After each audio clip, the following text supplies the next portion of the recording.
नमस्ते।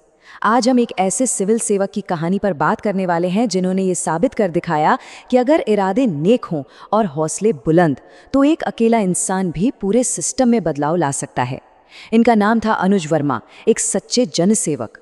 लेकिन क्या ये सच में मुमकिन है? मतलब क्या वाकई एक अकेला इंसान सालों से जमे हुए सिस्टम को हिला सकता है? अनुज वर्मा की जिंदगी शायद इसी सवाल का सबसे सटीक जवाब है। तो चलिए इस कहानी को बिल्कुल शुरू से शुरू करते हैं, उस सपने से जिसने एक नौजवान को आईएएस बनकर इस सिस्टम को बदलने का हौसला दिया। सोचिए, एक छोटा सा गांव, एक किसान का परिवार, वहीं पले बड़े थे अनुज वर्मा। उन्होंने ना बचपन से ही गरीबी देखी, अन्याय देखा और उस सरकारी तंत्र की बेबसी को बहुत करीब से महसूस किया जो असल में आम आदमी की मदद के लिए बनाया गया था। और इन सब चीज़ों ने उनके दिलो दिमाग पर एक गहरी छाप छोड़ी। लेकिन वो सिर्फ हालातों पर रोने वालों में से नहीं थे। उन्होंने ठान लिया कि इसे बदलना है। गांव में जो अन्याय हो रहा था ना, उसी ने उन्हें आईएएस बनने की आग दी। अब देखिए, साधन तो बहुत कम थे लेकिन हिम्मत पूरी थी। दिन को दिन नहीं समझा, रात को रात नहीं, और आखिर में देश की सबसे मुश्किल परीक्षाओं में से एक यूपीएससी उन्होंने पास कर ही ली। लेकिन परीक्षा पास कर लेना एक बात थी और जमीन की हकीकत से टकराना बिल्कुल दूसरी। उनकी असली परीक्षा, असली चुनौती तो अब शुरू होनी थी, जब सिस्टम से उनकी पहली सीधी टक्कर हुई। हुआ ये कि उनकी पहली पोस्टिंग ही एक ऐसे पिछड़े जिले में हुई जहां करप्शन और अवैध खनन का राज चलता था। कह सकते हैं कि उनके सिद्धांतों की ये पहली और शायद सबसे बड़ी अग्नि परीक्षा थी। अब देखिए, उनसे पहले जो भी अफसर वहां आए थे वो या तो डर जाते थे या फिर सिस्टम के साथ कॉम्प्रोमाइज कर लेते थे। लेकिन अनुज वर्मा की मिट्टी ही कुछ और थी। वो डटे रहे, बिना किसी के दबाव में आए। उन्होंने सख्त एक्शन लिया। धमकियां भी मिली, बार बार ट्रांसफर करवाने की कोशिशें भी हुई, लेकिन वो अपने उसूलों से 1 इंच भी पीछे नहीं हटे। तो सवाल ये उठता है कि इतनी हिम्मत, ये अटूट जज्बा आखिर आया कहाँ से? इसका जवाब ना उनके एक बहुत ही सीधे साधे सिद्धांत में छिपा है। एक ऐसा सिद्धांत जो उनके हर फैसले की नींव था।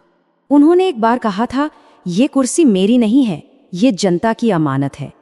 ये सिर्फ एक लाइन नहीं थी, ये उनके काम करने का तरीका था, उनकी पूरी सोच का निचोड़ था। और यही एक विश्वास, यही एक सोच उनकी सबसे बड़ी ताकत बनी। जब भी किसी बड़े असरदार आदमी ने उन पे प्रेशर बनाने की कोशिश की ना, तो इसी सोच ने उन्हें ईमानदारी के रास्ते पर चट्टान की तरह खड़ा रखा। लेकिन सिर्फ अच्छी सोच रखने से क्या होता है जब तक कि वो जमीन पर बदलाव न लाए, है ना? तो चलिए अब देखते हैं कि अनुज वर्मा के कामों का असल में लोगों की जिंदगी पर क्या असर हुआ। देखिए, अनुज सिर्फ एक सख्त अफसर नहीं थे, उनके अंदर एक बहुत ही नर्म दिल इंसान भी था। वो हर हफ्ते खुद गांव में जाते थे, लोगों के साथ जमीन पर बैठते थे और उनकी परेशानियां सीधे उनकी जुबानी सुनते थे। एक स्कूल का किस्सा सुनिए। उन्हें पता चला कि एक गांव के स्कूल में टीचर तो आते ही नहीं है। अगले ही दिन वो बिना किसी को बताए स्कूल पहुंच गए। जो सुना था वो सच निकला। उन्होंने फौरन उन लापरवाह टीचरों पर एक्शन लिया और नतीजा तो कमाल का था।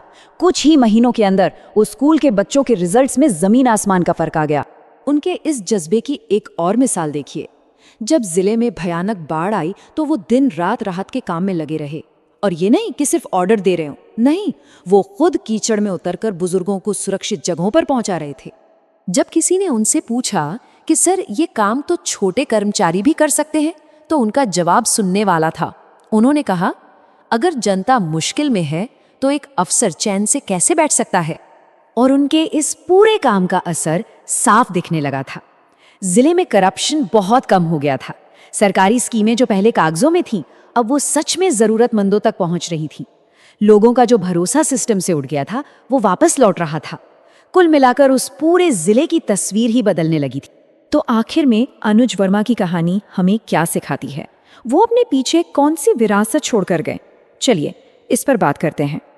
अनुज वर्मा ने एक बहुत बड़ी बात साबित कर दी कि एक ईमानदार अफसर का काम सिर्फ फाइलों पर दस्तखत करना नहीं होता। वो चाहें तो सच में लोगों की जिंदगियां बदल सकते हैं। उनका काम सिर्फ एक नौकरी नहीं था, वो एक मिशन था। और उनकी कहानी जाते जाते हमारे सामने एक बहुत ज़रूरी सवाल छोड़ जाती है। सच्ची सेवा पद से आती है या नीयत से? शायद अनुज वर्मा की जिंदगी ही इस सवाल का सबसे अच्छा जवाब है।